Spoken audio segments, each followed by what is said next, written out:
You are welcome in our SST class. I am Madhuri Bharadwaj. I am your SST teacher.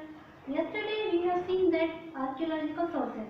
In archaeological sources we have seen the many type of things like the coin and material which are used for information. So we will see first coin.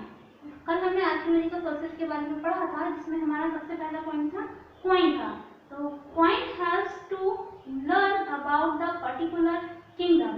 जो coin होते हैं वो particular kingdom के बारे में हमको information provide कराते हैं, और ना केवल वो पर्टिकुलर किंगडम के बारे में बल्कि सोशल इकोनॉमिकल कंडीशन भी उसकी बताते थे कि उस समय उस किंगडम की सोशल कंडीशन और इकोनॉमिक कंडीशन क्या थी, क्योंकि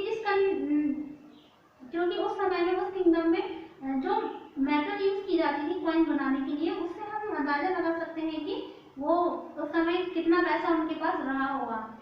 and they are provided the information about the religion, और साथ में वहाँ के रिलीजन की कंडीशन भी हमको बताते थे।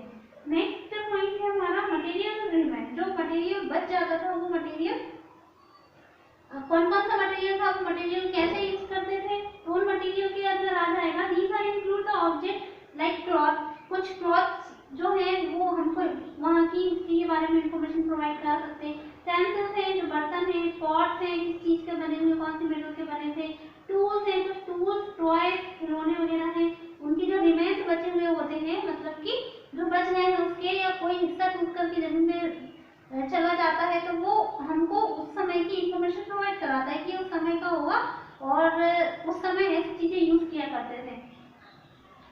और उस समय की जो टाइम एक्टिविटी है वो उस समय के टाइम की जो एक्टिविटीज है हम उससे अंदाजा इन सामान से हम अंदाजा लगा सकते हैं कि किस समय का कैसा रहा होगा। पोट्री में जो पोट्स हैं वो मोस्टली वेसल्स के रूप में यूज किए जाते थे। वो क्ले के बने हो सकते हैं, मेटल्स के बने हो सकते हैं, जो मेटल उस समय यूज की जाती थी उस मेटल के बने हो सकते हैं, और they are used for the weapons and give the information about the skill। और ये उस समय जब बनाने की जो कला है वहाँ पर उस समय कैसी थी, वहाँ की कला स्किल कैसी थी उसके बारे में, और वहाँ के लोगों का लाइफ स्टाइल कैसा था, वो किस प्रकार से अपने जीवन यापन करते थे उसकी इंफॉर्मेशन बताते हैं। फॉसिल रिमेन, जो फॉसिल्स क्या होते हैं, fossils are the imprint of plant and animal. जो बेसिकली जो फॉसिल्स होते हैं वो एनिमल और प्लांट का इम्प्रिंट होता है जो कि मिलियन ईयर से जमीन में दब गए होते हैं, और जब खुदाई होती है उस समय ये बाहर निकलते हैं। तो हमको ये इंफॉर्मेशन प्रोवाइड कराते हैं कि उस समय में कौन कौन सी जो स्पीसीज थी, जैसे प्लांट या एनिमल भी होगा तो प्लांट की कौन सी स्पीसीज उस समय चलती थी या एनिमल की कौन सी स्पीसीज उस समय चलती थी, वहाँ की इंफॉर्मेशन हमको प्रोवाइड कराते हैं। तो स्पीसीज की इंफॉर्मेशन हमको यहीं से प्राप्त होती है। और जैसे एग्जाम्पल मान लें कि डायनासोर के फॉसिल भी हमको मिले थे, तो हमको समय पता चलता था कि उस समय डायनासोर हुआ करते थे, वो हमें फॉसिल से ही पता चला है। Is enough for today, we will continue